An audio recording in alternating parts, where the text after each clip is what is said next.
Hello and welcome to another episode of Video Game Logic. Today's episode was recorded on November the 28th, 2023. I'm your host, gaming psychologist, and with me, as always, contacting a lawyer as we speak, Caffeine Rage. On today's show, we will be going over our November Game Club, which is Need for Speed Unbound. We'll tell you what December's Game Club is going to be. Steam's USD currency change for Argentina and Turkey results in game price hikes. Bethesda is now tailoring replies to negative Starfield Steam reviews. And from our community corner, gamers enraged at Ubisoft for injecting ads into the middle of their video games. Timestamps will be in the show notes following their respective topics. Hello, Rage. Is there a follow-up, or? I don't... Yes. No. Maybe. I just said hello, and there was just dead air. Oh, there was... It did not pick up your response. Discord failed me. I was about to say, oh shit, did I lose you? I mean, I definitely see a waveform, so... Okay, cool. Way to go, Discord. Or my internet, please. No, you've been good for like 2 weeks, Spectrum. Don't fall apart again tonight after we've already been talking for an hour. Because we did a choosening, and then we did our pregame, and we got some Franken stuff, and now we're here. We're set on Game Club games for the foreseeable future. But to everyone who celebrated last week, hope you had a happy Turkey Day. To everyone who didn't celebrate, I hope it was a decent Thursday. Hopefully nothing terrible happened in your country. Especially no war crimes. Everybody listens to us in areas where war crimes are actively taking place, but regardless, stay safe out there, folks. That reminds me, I do need to pick up Dwarf Fortress again. Do some virtual war crimes. Or just go back to RimWorld. Yeah. I thought about putting RimWorld on the list, but I didn't pick up any of the DLC like a dumbass. So, there'll be a Christmas sale or New Year's sale. Yeah. So, anyways. Yeah, well, I was doing Christmas shopping, so I didn't do a lot of stuff on the autumn sale. Yeah. Although, they have the new puppers out for the Hunter Call of the Wild. Couple of things. Star Ocean. The Last Hope. Like, I'm having a nostalgia wave. Kind of Need for Speed Unbound did it to me, and we'll get to that very soon here. We'll get started on that, but that made me be like, what are some games that I'd like to play from around the same time that I had last played the Need for Speed franchise? And so I installed The Last Remnant on my machine to start playing again. That old JRPG. I know I've talked to you about it before, but it's been a while. I might have even talked about it on the show. And then I bought Star Ocean: The Last Hope. Yeah, I remember and then trying installed to play some other The stuff. Last Remnant, and boy, did I fucking hate that. Yeah, you bounced off of it. I really like The Last Remnant. I cannot figure out the combat system. Love it so much. I'll talk about it on an upcoming episode once I get a little farther into it. I have never beat it, despite having played it several times. Like, every time I play it, I get a little farther and a little farther. So maybe this time I'll actually beat it and see how the story ends after... When did I first start playing that game? I was a senior in high school or a freshman in college, one of the two. So, in the 15-ish years ago range, I started playing that. So maybe I'll finally beat it. Know how the story ends. Anyways, speaking of that Game Club mention, why don't you tell the folks who might be here for the very first time what we do with Game Club? Game Club is our monthly discussion for games that we played at the same time. We typically have some rather unique taste in games, but Game Club is the time that we come together and play on purpose the same game at the same time. For a monthly discussion.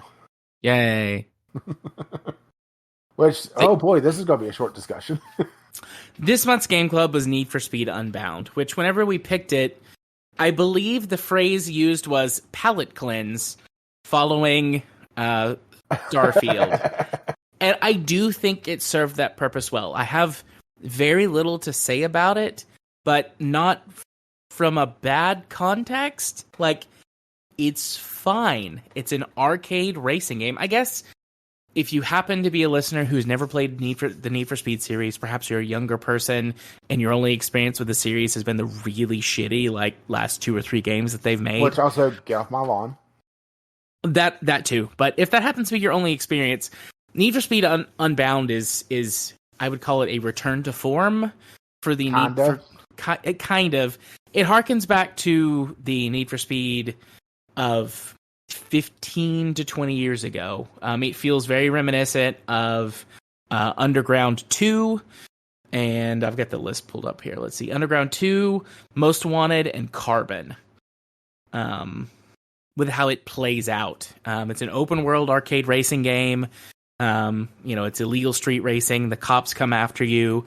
There are a lot of car customization options. There's some new things here. We'll talk about some of the unique kind of weird stuff in a minute. But it uses real world cars, or they license real world cars rather. A lot of customization options you can do to them. Street racing. It's got a cheesy story with characters that are really cringy.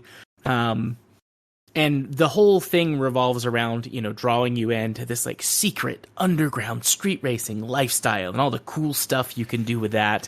And just having a really, kind of ridiculous and fun time. And it's not amazing. It's really not. But it's also good. It's just good. It's good enough to make me feel like I'm playing some of those older Need for Speed games that I remember fondly. So... See, that's kind of my departure, is that I would say it's fine, but it doesn't make me feel like I'm playing the older Need for Speeds. Partly because the physics on this game, it just never really clicked for me. It kept feeling like I'm back playing Beat Cop, where it's trying to do too many things at once.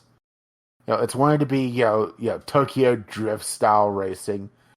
An arcade serious racer, or I should say serious-ish racer, where, you screw up once and you basically lost a race.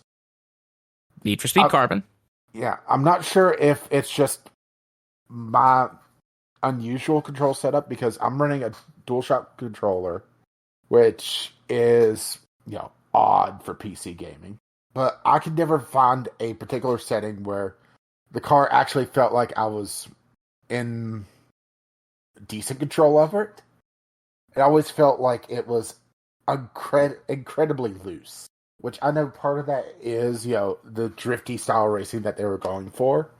But there was just times that it would start drifting and then suddenly, it caught traction. So my car would, suddenly shoot off the road, and there goes a couple places. Yeah. And it made it very unsatisfying. I remember the original Unwanted, I'm not sure if it's a reboot, if they just reused the same name, but it had some, good open world racing, escape the cops, like this one does. But it never felt like I was out of control with the car, Yeah. I mean, both of them were arcadey as hell. But this one just felt like they could never figure out what they wanted to do with it. Yeah. Sorry, go ahead. I was going to say, to really quickly, they did reuse the Most Wanted name, although I don't know if it was a remaster or a reboot or something. Because, Need for Speed is 20-some-odd years old and has got... how many games are listed here? 1, 2, 3, 4, 5, 6, 7, 8, 9, 10... 11, 12, 13, 14, 15, 16, 17, 18, 19, 20, 21, 22, 23, 24, 25 games. Quote-unquote main games, and then there's a whole host of other ones, like mobile titles and weird little tie-ins for stuff. But that was, like, my era of Need for Speed that I am the most familiar with is on the original Xbox, starting with Hot Pursuit 2, and then the original Need for Speed Underground, Underground 2, Most Wanted, I got that on Xbox 360, Carbon, Pro Street, Undercover, and then Shift was the last Need for Speed game I played. So, you know, a little era there. But anyways, I mean, I don't know. I don't feel like the game didn't know what it wanted to do. I don't feel like it fully executed that properly. I feel like the biggest issue where the game was confused about its identity was the visual style, because it's got this weird juxtaposition of photorealistic cars and environments with this weird cell shady comic book-esque anime-ish. It's this weird mix for the characters, and then for these special effects you can add to your cars, which I thought was a neat touch. Yeah, if the special effects for like boosting and stuff were in that style, and everything else was, you know, cohesive, I think it would stood out more. But the fact that your characters are anime for some reason, yeah, it doesn't look good. They look, genuinely, they look bad. Like, and you and I have both said like graphics don't necessarily like make or break games almost ever, but they can enhance or subtract away from the overall appeal of the game. And yeah, they're weird, like placeholder looking graphics, just because they feel so out of place with the rest of the world around them. And I would say that I had seen screenshots, so I knew what I was getting into when I suggested this. This was my fault. But it looks so much worse in action, you know, in motion. Yeah. Screenshots, it makes it look like, it's not going to be that bad, but, or, it would, kind of enhance things in some way. But no, it makes it look even worse whenever you see, I would say that the character models are what does it for me. I actually kind of like the effects on around the car. Oh yeah, I genuinely love those. Kind of the graffiti effects. But you have 3 clashing art styles here, and it's just weird. Yeah, you could get away with two different art styles, because this is very, this is not even pretending, because some of the more recent and some past entries in the Need for Speed franchise have tried to go more sim-ish. But this game is not pretending at all. It is clearly, I am an arcade racer. And so you could get away with the photorealistic everything, except for those little effects, and it would be beautiful. A lovely sort of, like a garnish or a little embossment, like tastefully done, I guess you could say. But yeah, with 3 very like clashing art styles, it's weird. It does not work. And it also feels really weird whenever you see a AAA game talking about, going to the streets and going underground. Yeah. Right? Yep. It's like, is this what suits think people on the streets talk about? It does suffer from some of that, too, with the cringy dialogue. Of like, like an fair, old person. I mean, to be fair, cringy dialogue and story is kind of the staple for Need for Speed. Yeah. Or at least, in the last, I would say, 15 years. Yeah.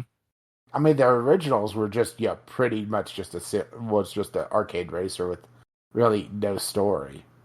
And I'm talking about the early ones, like DOS days. Yeah, which, by the way, Need for Speed is closer to, like, 35 years old now. Okay, fair enough. Older than I thought. Like, I knew it was in the multiple decades. Yeah. Now I'm just sitting here doing the math because I want to make sure I don't make an ass of myself. Oh. That's an accidentally typo. Okay, it's going on 30. It's 29 right now. Oh, that's good, I guess.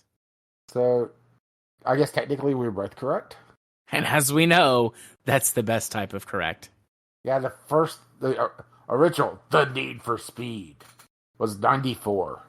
Which, actually, it looks like there's multiple Need for Speed 2s. Weird, but sure. Or I guess I should say, like, sub-series of an... I mean, it's been cranked out. You said, what, like 20... 25 main games plus 1, 2, 3, 4, 5, 6, 7 side or spin-off titles, according to this. So, over a game a year. Yeah. Part of me wonders if they originally planned on the anime art style for the entire game.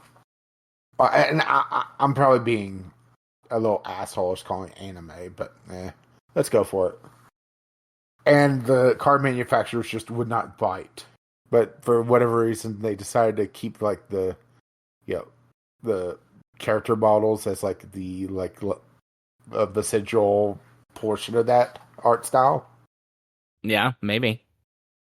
I mean that's completely just random guessing. I could see it though, because card manufacturers are really assholeish on how they have their cards depicted. Yeah, they are very particular. Mm-hmm. I mean, that's the reason for.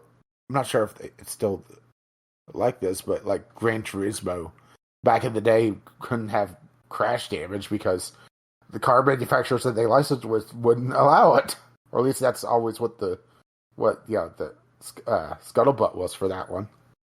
Yeah, I've heard that before. I don't know if it's true or not, but I have heard that before. I love how we're both talking about stuff about this game, and neither of us are really mentioning the gameplay at all. And that's because, other than you saying, like, the cars handled weird, and me agreeing with you that they did handle weird. But I mean, I really do think that there's nothing to write home about. Like, if you have ever played a Need for Speed game before, or one of many other arcade racers, like, you know what you're into. You do some races, you earn some cash, you get better cars, you get. I didn't even got a better car in this game. I just kept going around in kind of circles trying to do decent on one street race until running out of continues. Because the car, it's amazing. They made the car both under and oversteer at the same time. Also, like, standard stuff, rubber banding with AI, the cops being able to detect you and, like, follow you and arrest you, like, randomly when it doesn't feel like they should be able to. Like, all standard fare for this kind of game. And also zeroing out on the player because, fuck the player in particular. Right. Yeah, especially them. They know you're the protagonist, the weird pseudo anime protagonist, and they're going after you. But like it really is nothing to write home about. It's nothing special. I found it enjoyable though. I mean, to me it was like a solid like B minus, B minus, somewhere in that range. And I think some of that comes down to like how well do you handle the cringiness. Like, I kind of think that's part of the Need for Speed charm, and I like it because it's bad. But if you don't like it, I could see it being easily like a C, or maybe even a C minus. Because some of the other little things that could be niggling, like, the weird steering and some of those other issues that are, I think, inherent to the genre with like rubber banding and weird, oddities like that. Or also that, I kind of call it the Forza syndrome at this point, where you constantly have the AI battering you. You start, last third portion of the track of the field, and you have the AI, constantly, battering and getting in the way. While first and second place, they're gone. Yeah. I mean, there was on one race, I was going flat out down a straightaway, and it gives you the distance to the next place. And I saw them just, going further and further, and my car's at like max speed. It's like, how the fuck are you supposed to win this race? Yeah. I think that neat part is that you don't. I will say that this doesn't emphasize winning so much, because you've got more of like your rivals that you're supposed to be beating, and you can wager money against them or beating them by a certain number of places. I mean, winning does give you, a little bit more, but you don't necessarily have to. You're just trying to beat, the rivals or. Yeah, but it's more, egregious showing the rubber banding where, first place is just gone. Second place is like almost gone. Yeah. Several 100 yards down the road. And at that point, it's just, maybe I'll get there. Oh, no, I just had fourth place ram me in the ass and take it over. Oh, and there goes fifth. Right.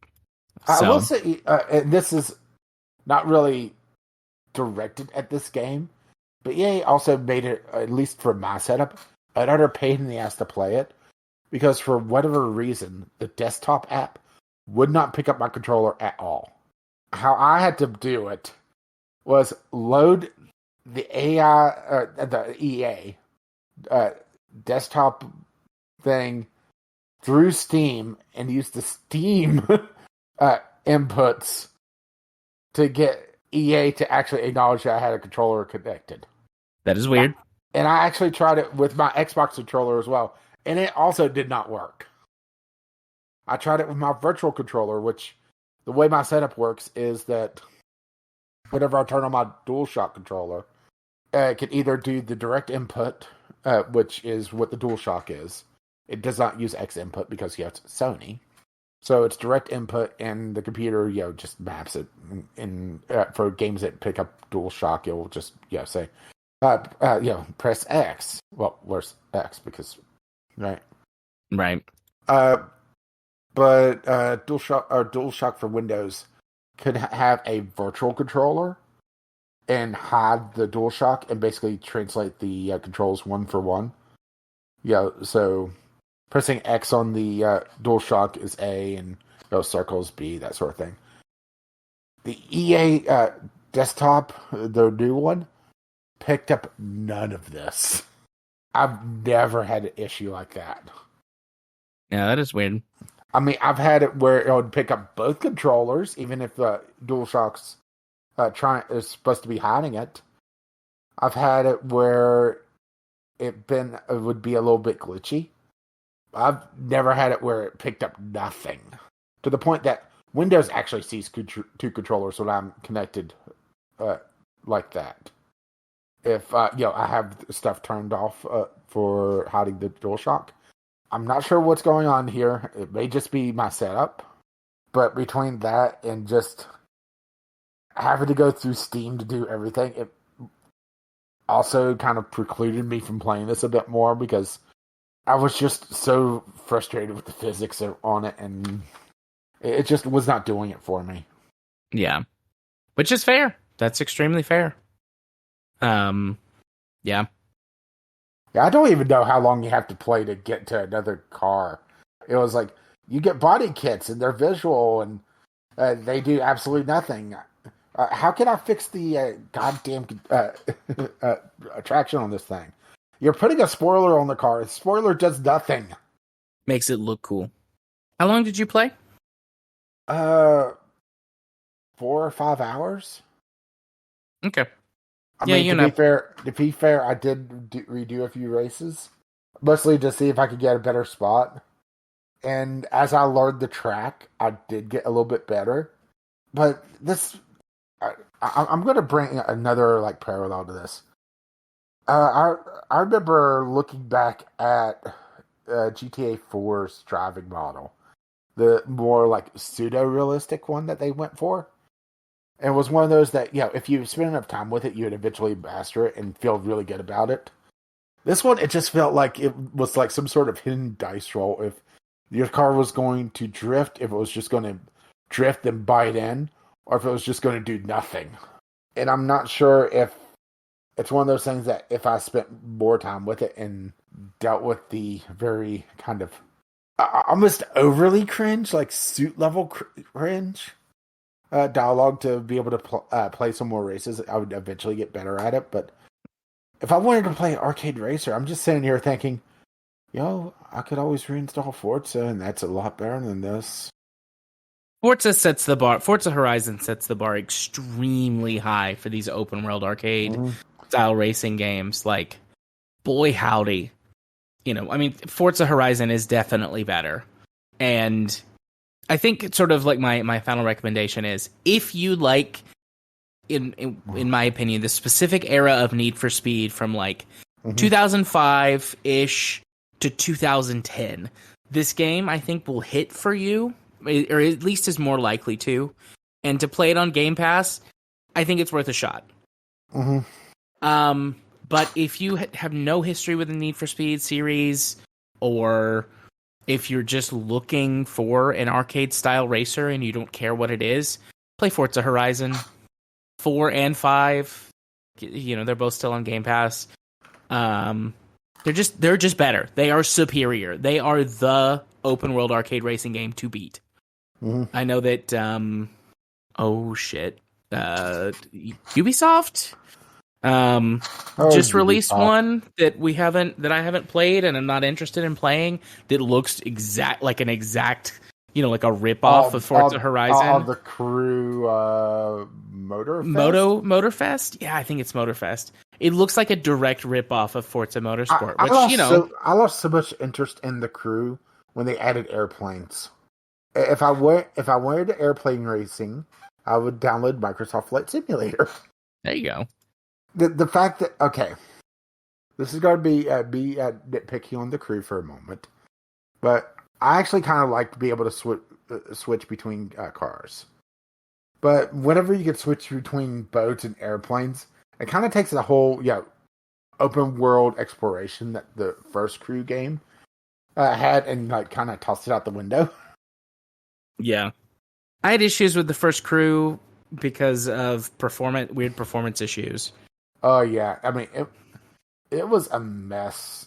I mean, you'd go into town and it would just kind of stutter for a while. Yeah. They did eventually make it better, but I did beat the storyline on the Crew. I don't remember much of it because it was very kind of bland. Right. So, I don't think I have anything else to say. Yeah, I'm probably we've been talking about everything but the Gameclub game. I got my nostalgia hit from it. I will probably never play this game again. That's the thing. It wasn't bad. I had a good time with it. It was a good palate cleanse for Starfield. I'll probably never play it again. Yeah, for me, it is the wrong era of Need for Speed for me to feel nostalgic for. Yeah. I think I'm more of a bit earlier Need for Speed fan. Or I shouldn't even say fan, but I enjoyed earlier Need for Speeds. I'm talking about the days where they had the full motion video cutscenes, the cheesy ones. Yeah. So it didn't scratch that itch. I got frustrated with the racing. I mean, it's not going to be my worst Gameclub game of the year because there's other very strong contenders for that. Extremely strong contenders for that. Wink, wink, nudge, nudge. Yeah, but we'll beat that cop when we get to it. Yeah. But yeah, I mean, I would put it as passable if they can, if they had it more cohesive and had it where you could tailor your. That's kind of the other thing I think that kind of bugged me, is that you had no way, at least at the start, to really kind of tailor your car to your driving style. And your character lives in a fucking garage. Right? Classic Need for Speed. I mean, they're both you and best platonic friend, right? Mm-hmm. Because they had to go platonic because the character, the player character, could be either gender, and they don't want to have to be banned in certain countries, right? Yep. Can't have that. So platonic life partner is a huge motorhead, and she can't tackle your car at all. And she's worried it would ruin the relationship. That's a level of commitment that we're not ready for. I mean, I looked at the synopsis for the plot, and it's about as well. Let's just put it this way: it's a bland Need for Speed plot. Yep. About all the plot points that you would expect happen. Oh no, we're getting in with illegal street racers and people that are very shady. Boy, I sure hope a crime isn't going to happen. Oh no, a crime happened. I sure hope it wasn't, blackmailed by platonic life partner. Oh no, they were blackmailed. Oh. However, could we have seen this coming? Yeah, I mean that's half, 3/4 of every Need for Speed game that does a plot like this. Mm-hmm. Yeah, maybe there's been talk about the problem with AI generated content for games and writing dialogue and plot and that sort of thing. Maybe we could have them write a better plot. Just throw GDP at it. It can't be much worse. Nope, hard to do a worse job. Who knows? Maybe they could figure it out how to do a worse job. So speaking of doing a worse job, yeah, let's. I guess that works since you're mercenaries in this game. Our next game club for December is Wartale. A Game Pass open world RPG tactical RPG. Yep, where you're playing a band of mercenaries in the medieval era. Mm-hmm. Yeah, and this is no fantasy, so while there is, probably the closest would be like mystical healing potions that medicine that would be able to heal health points, and it's not leeches. But as far as I can tell, there's no magic, no wizards, no elves. There are dwarves, but they're just very short. They're just short people. Short, angry people. I just clicked install on it, so it'll be downloading while we finish the recording. Woo! And I'll install this on my laptop too. Something I think I'm hoping the turn-based nature of this will allow it to be something I can play at work as well, which always helps me play games for Game Pass when I can play them on my laptop in my downtime at the overworld is not turn-based. It is, but you can pause. Yeah, I played a little bit of it. Think of it sort of like Mountain Blade beats like. This is gonna be wrong, but let's go with it anyway. The combat of XCOM, where it's tactical combat, but real time ish overworld. And then whenever you get to town, you're able to send chat with people pretty much as you want. Time like freezes. I played a little bit of it. I might restart and actually look at some tutorials to figure out what the ever-living fuck, because as far as I can tell, unless you're just like deep diving into the help screens, the game does not tell you a lot of what's going on. Right. Which is kind of par for the course for some of these more open world games. And for some of them that want to be open world but are very just shallow and boring. Looking at you, Starfield. Where you fast travel everywhere. See that moon? You can fast travel to it. But yeah, Wartale. Looking forward to playing this one. Fingers crossed, it's good. Alright, moving on to our first news story of the night. Steam's USD currency exchange for Argentina and Turkey results in game price hikes. Yeah, saying hikes is underselling it. There's been people that said that this is essentially the day that Steam died in these two countries. So, in October, Valve announced that they would be changing the currency used for sales in Turkey and Argentina. All right, they were dropping the local currencies and going to the US dollar, and they were pushing developers to update their regional prices. And, well, part of it is that the US dollar is, I'm not sure if the proper term is very strong versus the local currencies or not, but I believe the dollar is strong versus the local currency, meaning that the exchange rate favors, like if you've got US dollars, the currency exchange favors you, and if you don't have US dollars, then you're essentially penalized. And also, these are two countries that are the average salary is very low, so it's kind of a twofold system. Plus, taxes in, I believe it's Argentina, are close to 100% for digital sales after exchange rates and everything. So it saw some games jumping almost 30 times in price. Just absurd price hikes. Yeah. Let's see if I can find So take okay, Baldur's Gate 3, for example, was originally a converted price of $28.25. it went up to $35, a $24% increase. Starfield has gone up by the same amount, from $33.91 to $42. Call of Duty rounds out at going from $56.52 to $70, according to PC Gamer. So that doesn't sound like a lot, but whenever you consider, I'm wanting to double check the average salary in Argentina, for example, is $200 US per month. You're looking at over a quarter of your salary for one game. Yeah. And that's also compounding the issue once again. Yeah. And that kind of thing is just untenable. Like, people, I was serious but also joking earlier. Like, no video game is worth that much money. And it's like, people can't live that way.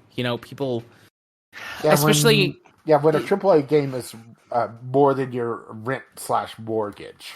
Yeah. The cost of living certainly does vary by areas, both within your local area and globally speaking. And so in some places that might seem a little more feasible or a little less feasible, but still, yes, if the cost of a single video game is more than your month's rent or your month's utilities or your month's food, grocery budget and things like that, like that's wild to me. Like, in a bad way. Wild in a bad way. As I said, untenable. Let's see. Far Cry 5, I'm over on PC Gamer now. Went up 240% from the previous Argentinian peso. A converted price of $14.12 to right at $48. Stardew Valley went from about 50 cents to the standard US price, so it's $15. Now I'm double checking Stardew Valley. Yeah, I believe it was $15, which is a hell of a jump. And that's kind of what gets me on. Okay, minor tangent / rant. Okay. Adina and I watch a fair amount of YouTube with some of our YouTube creators that we like, and one of the big pushes on some of the advertisers that has been sponsoring them has been the VPNs lately, and they're really, really pushing not just the we could use this to get the regional Netflix until Netflix blocks that, because right, I mean, it feels like it's only a matter of time. Yeah, they'll figure out a way. But the other thing is them pushing about going to poorer regions and using a VPN from there to buy games, and that feels so scummy, because we are very privileged to live where we are, to be able to afford this shit. Yeah. And taking advantage of this the tiered pricing system to try to allow people in these areas to actually be able to play games it just feels ick, Well, that kind of region hopping though, like that's these gray market key websites, they do that a lot. Yeah, that's how they fund it, half of it, right? Mm-hmm. Yeah, they'll region hop to places where that the correct either the prices are legitimately artificially lowered because to most developers, some money is better than no money. Mm-hmm. And they know that people can't pay these prices in certain parts of the world, so they lower them, and then the gray market key resellers will go buy from those regions and then resell the keys. Another reason to say fuck the gray market, right? Absolutely. So it's messy. It's messy. Yeah, a part of this is on Steam, where there are some developers that said that they had updated their prices, and instead it went for the default conversions. But there's also developers that just didn't do it. I can see why Steam dropped it, because if there was a lot of stuff going on, it costs money to run that business, you know? Yeah. And if we haven't But seen it already, in places, I'm sure we're going to start seeing it soon. Developers reporting like their games are being pirated more in these regions. yeah. Piracy, by and large, is the issue with piracy has mostly been solved, and it's an access issue. If people can get access to the thing that they want easily and affordably, they are much, much, much more likely to buy it rather than pirate it because it's easier. But basically the reason why Valve dropped it was because exchange rate volatility is what they reported back in October, which is something that we didn't cover because, at the time it didn't seem important. Is not the proper term for it, but it flew under the radar. Also, October was out. our worst month in terms of figuring out our new schedules. Yeah, we're still working on that one, but just looking at the exchange rate over the past week of the Argentinian peso to the US dollar, it is all over the fucking place. So I definitely understand where they're coming from, but it still sucks. If you go to the PC Gamer article, there's a original story, Steam's regional pricing link, and there's a link there on Steam pricing, and there's the charts there, and you can just look at how wild it is.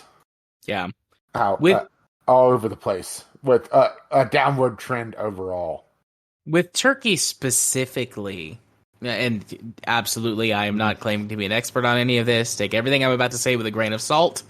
But there's a, what's the best way to describe what he is? A present day military historian.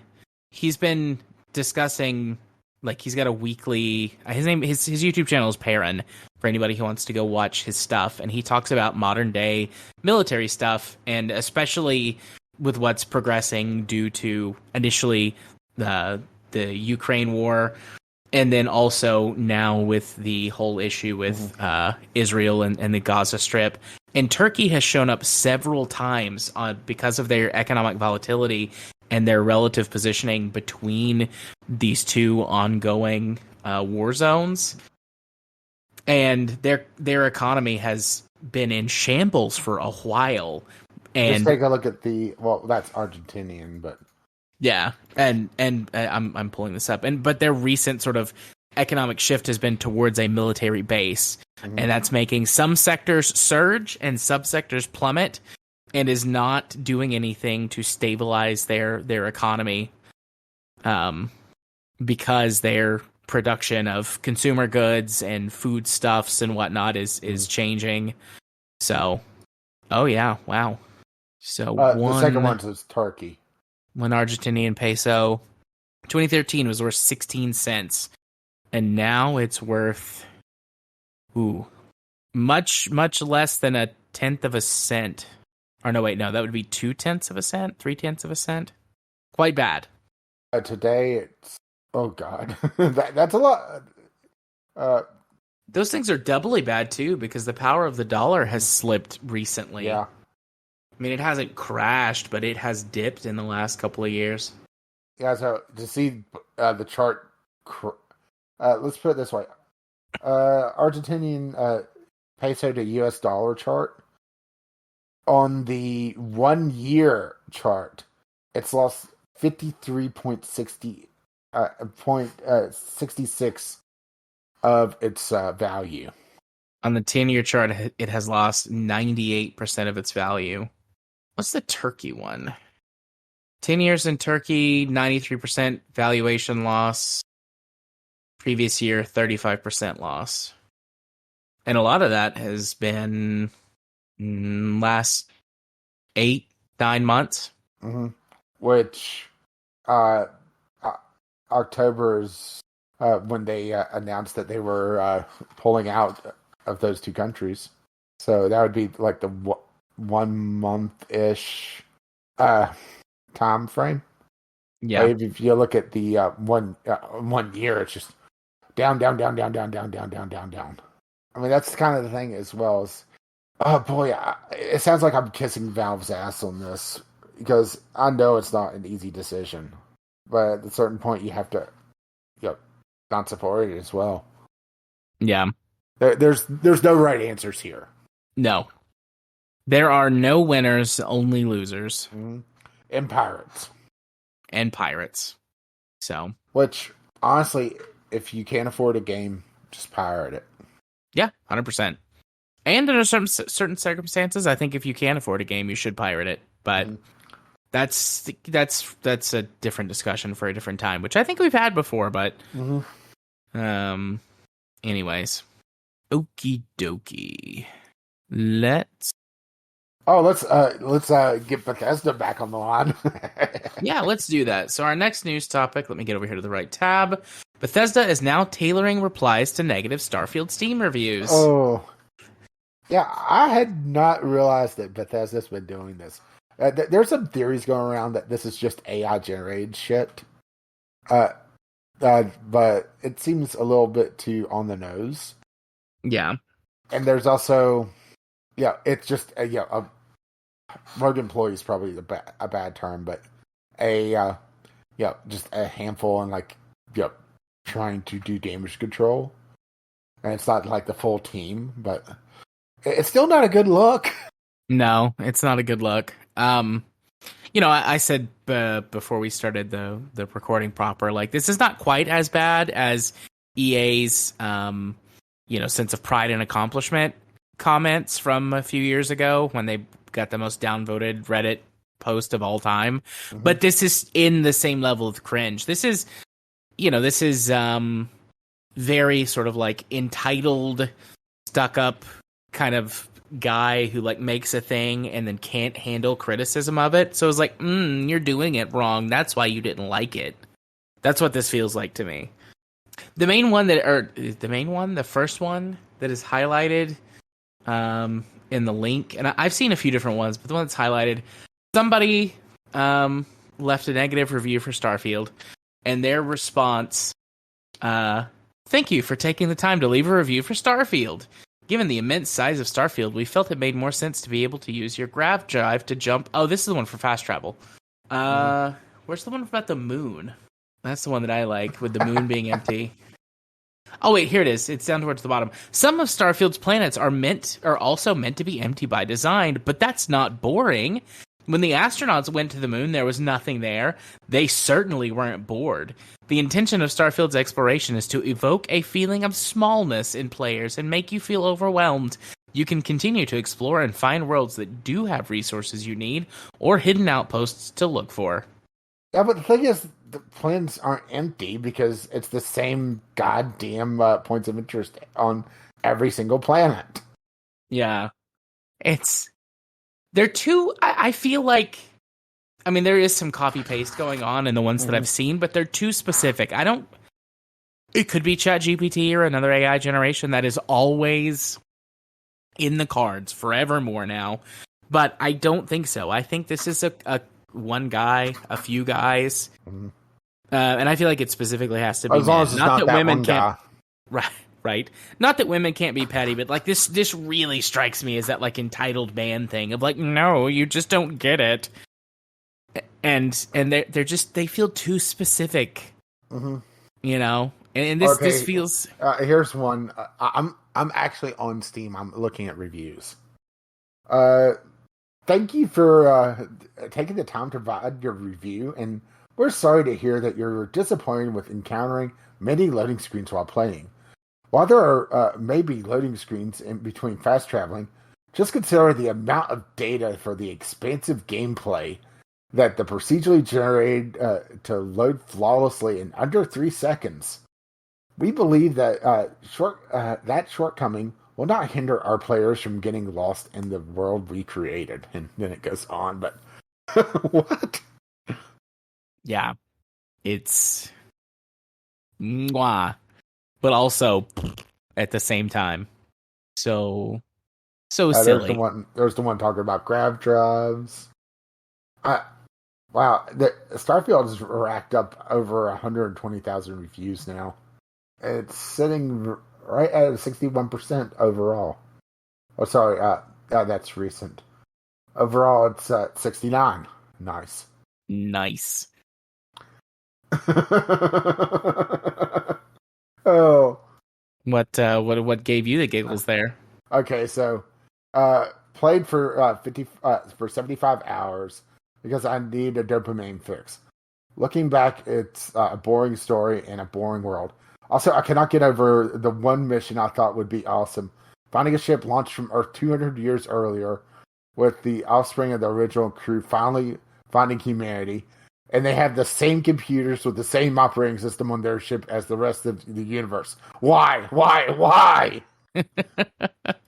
uh, Bethesda, Faku Yamaka.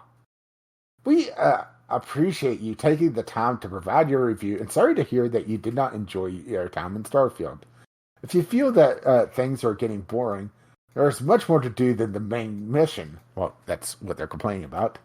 There are many side missions where you can learn more about the people and the story of Starfield.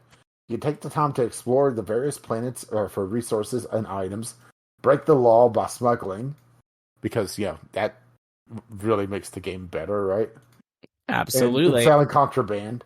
Build your own outposts and starships and customize them to your enjoyment. There's no enjoyment in that system. There are also many things to do, and you can visit our Discord for further ideas from other players. And just play more to not get bored is a dumb fuck solution. People are roasting Bethesda in the comments on this one. As they should. I do wonder if this is them trying to spin some of these bad reviews, and they're just so out of touch. And looking back at Starfield, if it wasn't for their shitty engine, I would think that Starfield was originally conceptualized as a games as a service, like online multiplayer, that sort of thing. And they just couldn't pull off the multiplayer part. Yeah, I could see that. Because there's way too much space in that game to necessitate a single player experience. Way too much space. And fast travel. I'll see myself out now. Please. Yeah. Way to go, Bethesda. Way to go being just cringy and childish. I wonder if any of these have pride and accomplishment in it. That would be something. I was gonna say it would be amazing. It would just be pitiful. I think ultimately, that's what I'm gonna go with. It would be pitiful. I mean, a lot of this does seem like it's copied and pasted and then edited to be more about what the person's complaining about. Yeah, which I will agree with PC Games, and I think that doesn't lean towards AI. This is oh god, this is some poor intern having to do this, isn't it? absolutely, for sure. I can't imagine anyone else that wasn't a poor intern having to do this. Can you imagine a programmer having to deal with this instead of fixing the goddamn game? I would write a script. Just write a script and execute it. Walk away. Yeah, well, I think we just wanted to point and laugh at Bethesda. Yeah, pretty much, honestly. I mean, is there a possibility that Starfield eventually turns into a good game? Yeah, sure. But it's going to require a lot of mod support, and so much mod support that, is it really a Bethesda game at that point? Yep, the age-old conundrum. No, I don't think so. I don't have any more. I don't have patience for this anymore. Well, I mean, we talked about it. I do intend to come back to it in a few years, whenever they've given up support for it, and the modding community really gets in there, because I like the concept and I love this type of game. But, it's not really a Bethesda title at that point. Just like Skyrim, just like Fallout 4. Mm. I would say Fallout 3 had enough meat on the bones that mods weren't required to enjoy it. Yeah. And I'm not sure how much of nostalgia is talking with Oblivion. Although I do have my problems with Oblivion. Yeah. I have some problems with Oblivion, but I mean, I love it. A lot of it's nostalgia. I heavily mod it and go in and use console commands to just not have to deal with certain things, but I mean, my big problem with Oblivion was that it was built too much around the compass. So they removed like most of the character from Morrowind, where you had to figure out quests and be able to and world building for what's going on to follow the compass marker. Hello? Yep. Okay, just making sure you're still there. Nope, I'm here. I didn't have a formulated response for that. Because you're not wrong. I mean, Oblivion is ultimately the start of the fast travel conundrum that leads to Starfield at the end of it. Yeah, but yeah, that's also another problem is that way too much reliance on fast travel there. Yeah. Morrowind, if I recall correctly, only fast travel was the Stilt Striders and I think a couple other modes of transportation like ferries and that sort of thing. There's the Silt Striders, there's boats, there is Mark and Recall, which is a spell you can learn, although that's very limited. Yeah, but it's basically like a Hearthstone from World of Warcraft. And then with the Mages Guild, there were some teleportation stones. The main way to get around was the Boots of Blinding Speed. Yeah. Yeah, using the little glitch so that you wouldn't actually be blinded. That's not a glitch, that's a feature. 100% resistance for 1 second. Alright, this may not a glitch, exploit, whatever, but, and I mean, that's fine. Like, 100%, that's fine. Not complaining. I like that. If you want to talk exploit for Oblivion, look at some of the speedrunners that just stack potion upon potion upon potion. Do you mean Oblivion or Morrowind? Morrowind, sorry, yeah. Okay. Yeah, Alchemy in Morrowind was just busted. And they tried...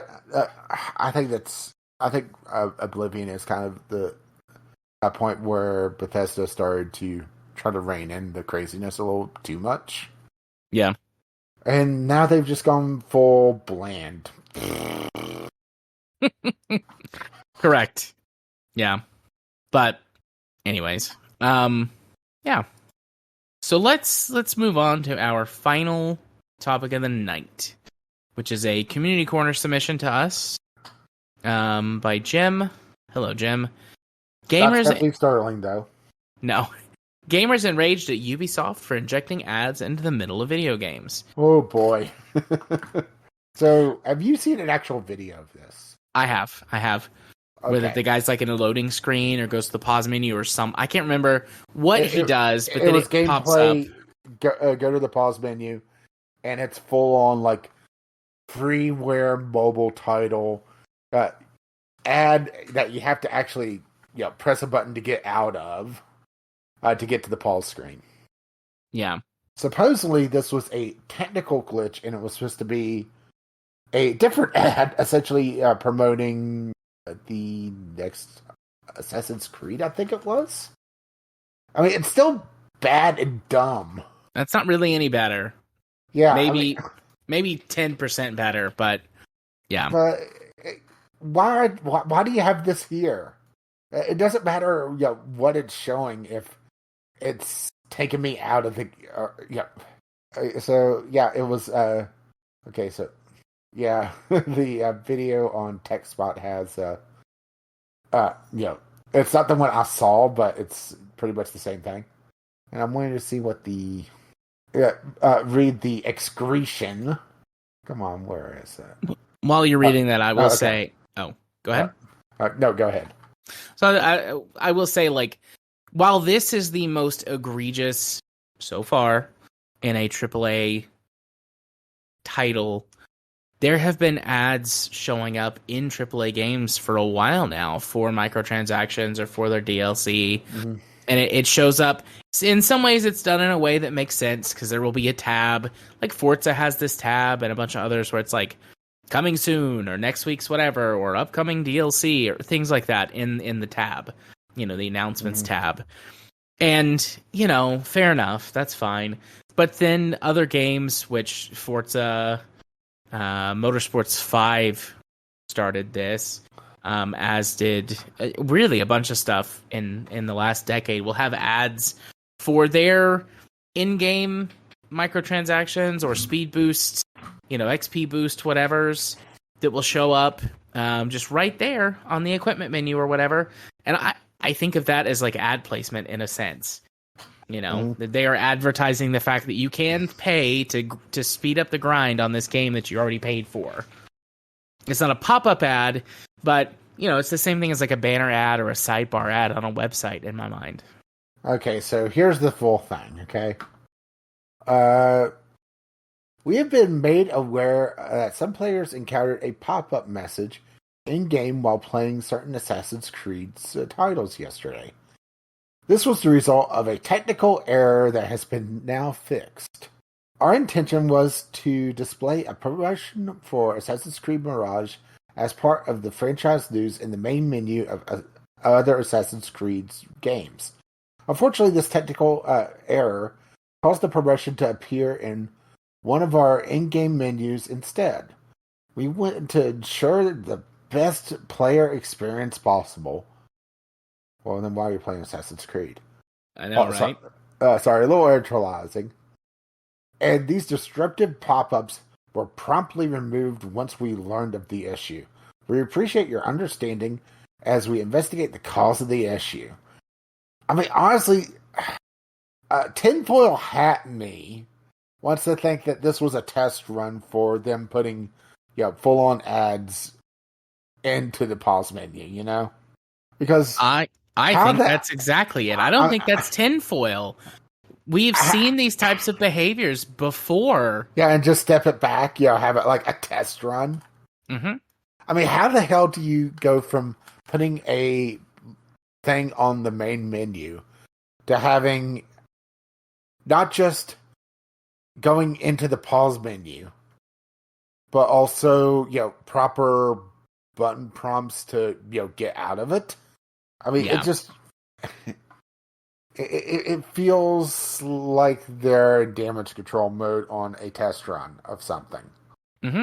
I don't think that's tinfoil hat because we've seen those types of behaviors before with introduction of loot box mechanics and microtransactions and certain DLC practices. And, you know, they'll do a thing, they'll get some backlash, they'll walk it back a step, maybe two, and then later on, they'll do it again and there'll be less backlash or maybe none at all. And so on and so forth. Like, yeah, I 100% think that is the correct answer. I mean, sure, there's always a chance that it was some kind of boo-boo. Somebody, you know, checked the wrong... You know, maybe it's... I mean, how bad is the spaghetti code behind the scenes if this does it? If they're willing to put it on the main menu? I'm sure it's awful, but, you know, I could foresee, like... You know, they have built some interface for doing these updates or these promotions, and you can click, like, there's a checkbox. Where do you want this to show up?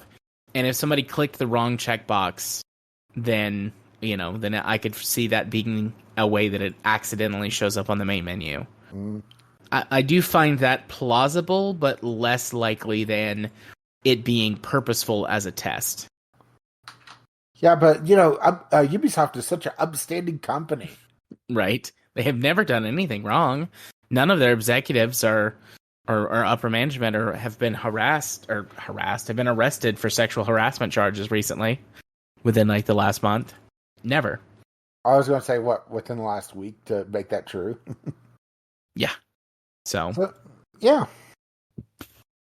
Ubisoft are liars. So I don't believe them when they say it was an accident. It could have been, but I don't believe them. If anything, you know, I believe them even less now. Yeah. And also, yeah, a whole 20% off Mirage. Woo. Woo. I mean, you're already playing an Assassin's Creed game. What can Assassin's Creed Mirage have over this, right? What else can they do to hurt you? I mean, outside of playing like Assassin's Creed Black Flag, that's just objectively worse. Yeah. Because no pirates. You're matey. But, yeah. So, I guess we'll see how this goes. But, I have a feeling this one's just going to be, just forgotten about in time. And they'll do it again later on. Mm-hmm. Or do something else, Yep. Because that's kind of how it works, is that they'll do something that's egregious, and then they'll step it back a little bit and like, oh, it's not that bad. At least it's not this. Yeah. They're murdering puppies, but at least they're not murdering orphans like they were talking about. Right. A weird, but also like apt description. Yeah. Okay. Slight tangent, but let's go for it. Have you heard about the orphan crushing machine? No. Let me enlighten you to subreddit. It's appropriate. Okay.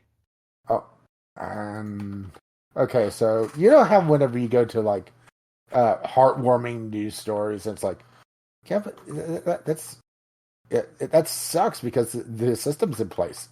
It's the orphan crushing machine. What? In case anyone is confused and or concerned as to why this sub is named Orphan Crushing Machine. Oh, yeah. Yep. That checks out. As an American, that checks out.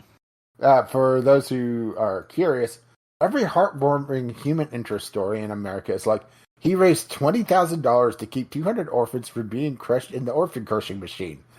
Then never ask why an orphan crushing machine exists or why you need to pay to prevent it from being used. Yep. As an American, that hits really close to home.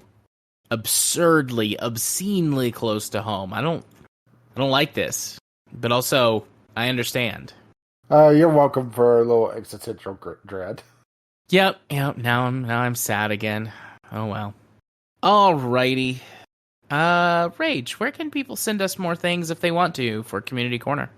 Well, if you wish to do so, you can drop by the Discord, which you can find a link to that over at vglpodcast.podbean.com. You can email it to us at vglpodcast@gmail.com, or you can tweet us. And yes, it's still a tweet, goddammit. Don't make me fight this. I will take Elon Musk into the ring. Beat the shit out of Elon Musk. I'll make him cry for his mommy. Mommy, I want some more emerald diamond money, please. Emerald mine money, mommy. You tweet us VGL Podcast over there. Indeed. I would say that he backed out of the Zuckerberg fight, but I've seen Zuckerberg.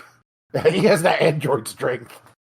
Zuckerberg, though, like, I mean, I don't know if Zuckerberg could go toe-to-toe with, like, a real MMA fighter or something, but, like, he genuinely trains, like... Yeah, but Zuckerberg could take on pudgy edgelord. Oh, yeah, 100%. You don't know how much I would have spent for a pay-per-view on that. I would have spent hundreds of dollars to watch that fight. And it would be over quicker than a Mike Tyson fight in his heyday. Oh, yeah. 1-2 rounds tops. But well, still. 2 rounds? I'm thinking like 10 seconds. Yeah. Elon Musk has a really thick head. Like, he has to. So I would imagine he could take a few punches. Yeah, but Elon Musk also looks like somebody that's never gotten bit slapped before. It acts like it. True. I would say one haymaker and he'd be out. And also the is it who linked that in our Discord? The edgelord Jim, of course it's Jim. Elon Musk nominated for the most dangerous gamer at the Game Awards. Yeah, from Hard Drive, the satire site. And yes, I know it's satire. But yeah, this edgelord stuff that he does all the time as well. It just screams to me somebody that has never gotten the shit knocked out of him once. Although, from a certain point of view, Elon Musk is the most dangerous gamer because he's a billionaire who has caused incalculable amounts of harm to people through his awful, horrendous business practices. So, True. in a way, like, yeah. Anyways, hey Rach, why don't you hit him with your socials? How can people can? Hey, do you think we could get Elon Musk to like buy Ubisoft and tear it down? Ooh, that would be an interesting proposition. Oh, I just had a wonderful thought. Elon Musk as a weapon of economic damage. Just point him in a company and watch the profit margins fall. That would be sweet. Although, to be fair, did Twitter ever really make profit? No, but they got close a couple of times. Well, not now. No, definitely not. So yeah, why don't you hit them with your socials there? Well, I've been Caffeine Rage. I still have my Twitter active, but I haven't tweeted in a while because I don't want to encourage the shit ahead. Yeah. You could tweet at me, though, and I may see it eventually. Gaming with CR. You could contact me on Steam, Caffeine Rage. And you've been? I have been Jared. You can find me on Twitter at JMA4707. I got a Blue Sky invite code finally, so if you happen to be on Blue Sky, you can find me over there at JMA4707. There's some extra tacked on bits. They're supposed to be having opening like a website, creating whatever, a web page that is, I assume, just going to be a copy of Twitter, because that's what Blue Sky is. Blue Sky is a copy of Twitter from like a few years ago that if it forked off and instead of becoming full of like awful spam and garbage and neo-Nazis, it just got a nicer interface and a larger character limit. It's good. Blue Sky's good. I like it. Yeah, that's what Threads is right now. It doesn't have a website, which severely limits my usability of it. Yeah. Then also, you can find me on our Discord server, of course. And you can just find me, wherever you see like a fat guy like walking into a buffet. That might be me. Who knows?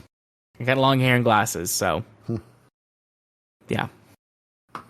Anyways, what's next? Do the next thing.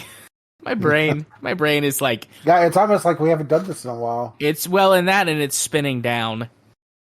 The hamster's getting real tired on the wheel in there. Yeah, it's now in its office chair spinning around going. Yep. Checks out. Let's see. Once again, you can contact us, VGL at gmail.com with your letters, voicemails, game-related topics. Tweet them to us, VGL Podcast, on the Bluebird. Or you can drop by the Discord, which you can find a link to that all the way at the top at vglpodcast.podbean.com. And if you wish to spread the love, you can find us on your podcatcher of choice. Our lovely patrons have made this madness possible, and we're good for another year. I saw the bill and the email, so woo! Yep. Woo! So thank you to our lovely patrons. Our intro and outro music is On the Ground by Kevin McLeod.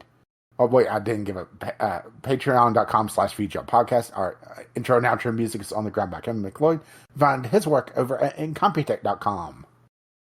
And? As always, as his lovely music starts to roll across my voice. Bye now. Bye-bye. That works. Oh, I was holding that one in. Oh.